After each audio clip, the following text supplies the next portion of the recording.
Hey, what a time to be alive and a nerd, especially a fantasy nerd, and world building one at that, where we've got not one, not two, but three shows that are my world building exemplars that are out right now. Currently, Andor, Ring of Some Power, and the Game of Thrones prequel that I can't really remember the names of, House of Dragons, are all currently watching. Don't have enough hours in the day to keep up with all of these. And so this one today is not going to actually break them down or look into them, case studies on them. What we're going to look at today is sequels, prequels, interquels, intraquels, paraquels, and how they all relate to the through line.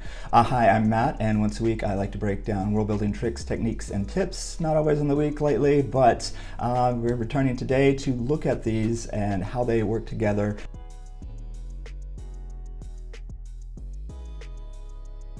I'm not kidding when I mean it's a great time to be around and be a nerd. Back when I was a youngster, we didn't get much of fantasy shows. Sure, we had Next Generation, we got some Buffys, we got some Xenas, but, the budgets on those weren't great. It looked like high school plays sometimes, and not like now where they spent $1 billion. Amazon spent $1 billion so we could return to Middle Earth. But why that much specifically for Middle Earth? And that's because worlds sell. As one of the things they point out in my book series, you don't get the same kick out of the plot points. I mean, Vader's revelation in Empire, only hits once. It's coming the next time. Opposed to worlds where you get to revisit them and your enjoyment is actually increased the more times you revisit them. The same can't be done with the story, but it can be with the world, which is why we have our exemplars and why people spend so much time and money trying to revisit them. So one of the great ironies, as Mark J.P. Wolf points out in his textbook on world building, is that worlds can exist without a story, but no story can exist without a world. This is the world building paradox in that to make a great world, you want to make a world that feels like it existed before the story. There are places in it that exist outside of the story, and it will continue after the story itself. That's what makes it feel real and lived in and, sign of a good world building. Irony of that and paradox is that you actually built that world to tell a story. You can build worlds without it, but our focus here is narrative story worlds. That's the great paradox. You're going to build a world that for your story that doesn't look like it's there for your story. And in so doing, you build what is called world building capital. And this is, economics term, as in that you have built the means for a story. And so, it's like if I made a factory to make T-shirts that say "Buy my book." I do my run of T-shirts and I'm like, I've got enough T-shirts. I've sold all of them. I've got a surplus. So what am I going to do now? Well, you're not going to tear down that factory. It's still good. A few tweaks, and now you have a T-shirt that says "Buy my other book." So it's that kind of thing with the world. You have spent all this time building this very, lush, vibrant world, and you're like, I'm not going to just throw it away. Which is why authors return to the world so often with sequels, prequels, interquels, et cetera, et cetera, et cetera. And all of these relate through the through line. Now, the through line is, it's thrown around a lot as a word, and I did not actually research it in this time of where it came from, but it is basically the main story spine where everything is built around. It is the column that everything is built up and around, and it's the story that goes through the whole thing, like a line, I might say. And a lot of times the through line are kind of questions, and for our exemplars, will Aang become the Avatar and defeat the Fire Lord? Who will sit on the Iron Throne? Will Sauron get defeated? And there's also subplots, a whole bunch of things going around there. Meeting the Ents, Aragorn becoming king, and finally, dealing with his past and becoming, and stepping to the top of the throne or whatever. But those are all kind of secondary to the main thrust of the story, which is, get the ring there to destroy Sauron. That's what the whole story is really about, and everything else makes that story better, but is secondary to it. One might argue that the Game of Thrones through line isn't actually about who's going to sit on the Iron Throne. It's actually, the Song of Ice and Fire. I mean, it's in the title of it. But I would disagree because I would say you look at the plot for the for the through line, because it is the plot that's carrying it all through. And into the final season, we don't know if the final book's going to be this way. They resolved the Ice King and such, whatever, Night King, whatever. They resolved that before they went back to and who's going to sit on the throne. It's really all about the throne. That's what the denouement was. So really, it may be dressed up as ice zombies versus dragons, which we will return to in just at the end of this episode. But for the most part, it really was who's going to sit on the Iron Throne. It is the Game of Thrones. And also, through lines can shift as the story, more is added to the story, which we will also discuss towards the end of it. So we've got these 6 different types of things. I think it's 5, but 6 in the thing, because one is the original story. That is what everything is built around, is what the world was built for, is a vehicle to. But then you have your world building capital. What am I going to do with it? Well, I'm going to return to this world. And the easiest way to do that, or most common or most obvious, I guess, is the sequel, which is a story that happens afterwards. And a lot of these break, and I spend a lot more time in my second book looking at these than I will here, because what you can do with each of these affects the world. For instance, a sequel can still affect the world. We're always big about stakes, and usually the stakes of the story is saving the world. So you do that in your original story, and then but this story happens later. And a lot of times it's the descendants or the same characters, doesn't have to be. But you're same stakes. We're gonna have to save the world from a different threat. Like every Marvel story, pretty much. So yeah, you can still affect the world. You can make changes to the world in a sequel, opposed to a prequel, which are stories that happen before the original story.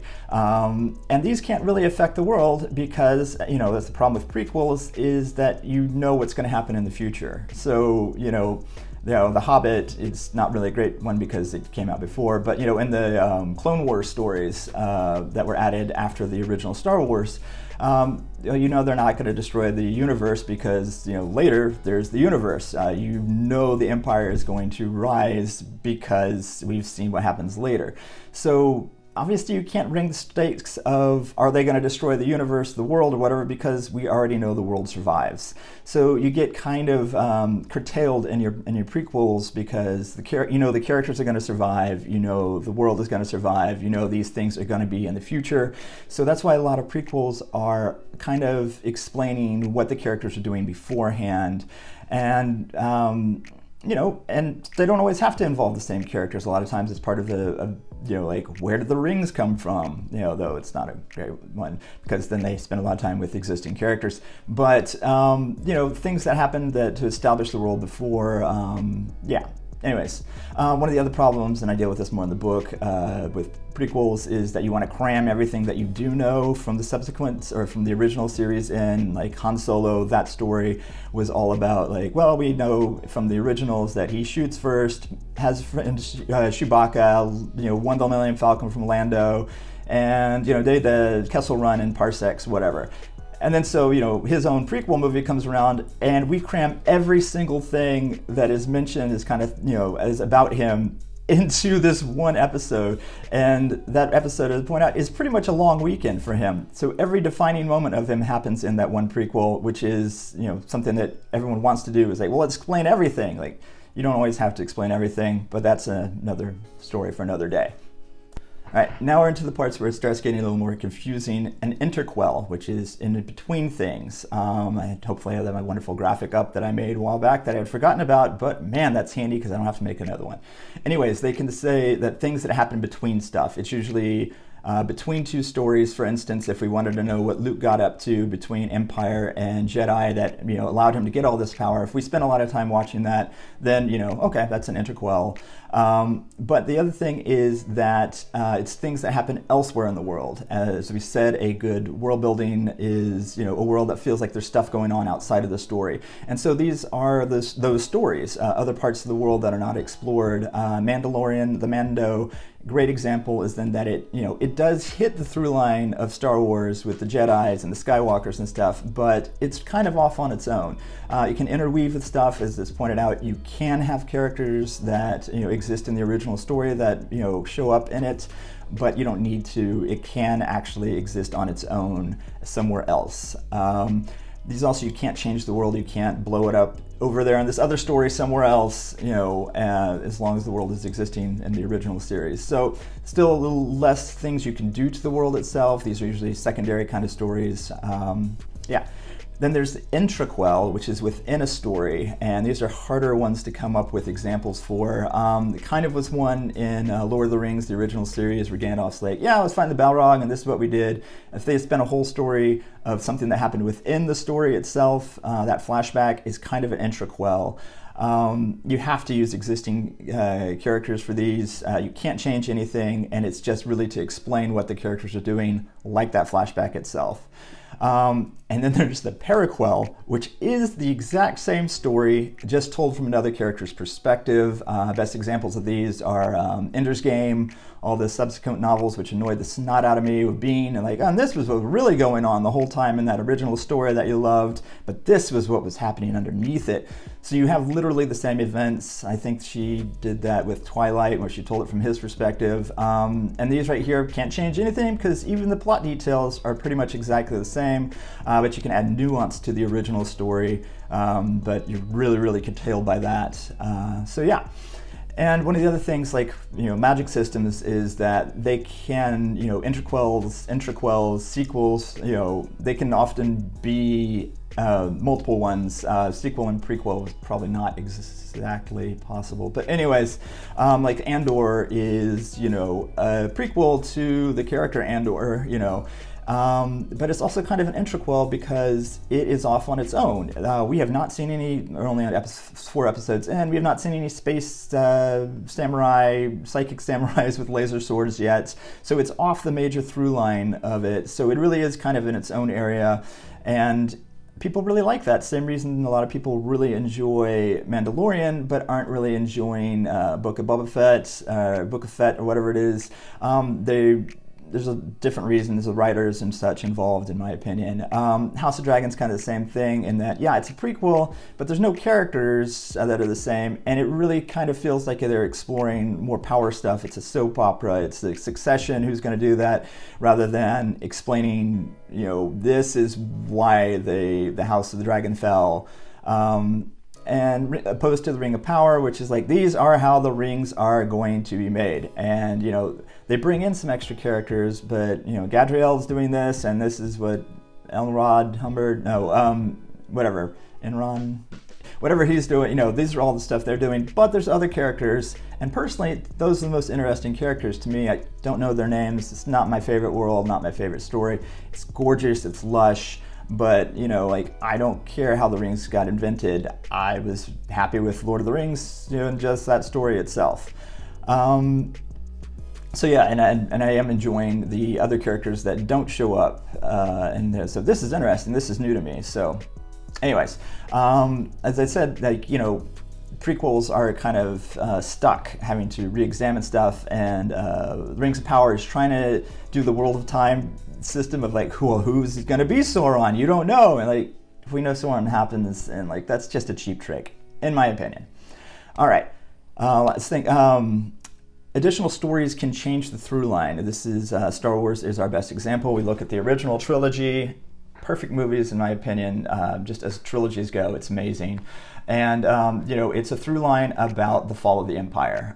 Luke becomes, a Jedi, but that's not really the point of it. Defeats the Empire, but that's just to bring down the Empire. Father stuff, all that things.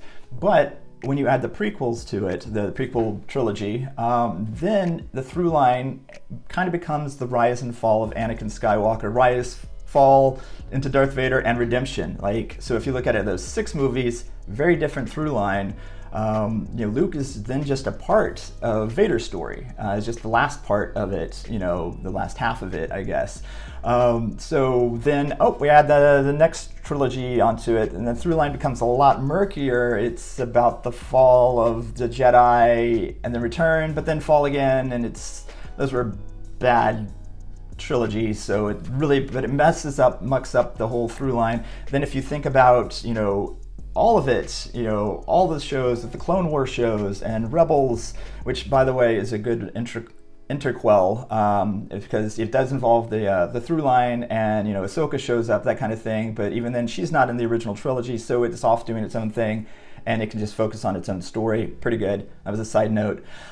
Anyways, but if you think of the whole show, the through line becomes murkier and murkier. It's space Jedi, space samurai, psychics, coming and going, that kind of thing. And if you watch it non-chronologically and then release versus the timeline, again, it changes it. The Vader reveal means nothing if you started from the prequels and already know who Anakin is. That whole moment, that shock that everyone felt, people videotape their kids seeing it for the first time, is gone if you view it linearly, I guess you can say. You can also try to shift a through line, which is what I think the Game of Thrones prequel, they are bringing in this whole thing about, there's this prophecy, which, not lazy, but pretty lazy when you bring a prophecy in. And there's this prophecy that, we're going to have to do this. And, so they're kind of saying the Ice and Fire isn't over yet. And what do you know? They also have a new sequel series, Snow, coming out where the story continues. So they're trying to, I think, personally, just guessing, they're trying to bring back that through line and shift the through line for who gets to the Iron Throne to nope, still got ice zombies and dragons. So just keep that in mind. The through line can shift based upon your prequels, sequels, Interquels, etc. And all that affects your world that you've hopefully invented and then want to keep returning to, and hopefully audiences want to keep returning to because of your wonderful world building capital. So just keep that all in mind, and I hope it helps you to build some better worlds.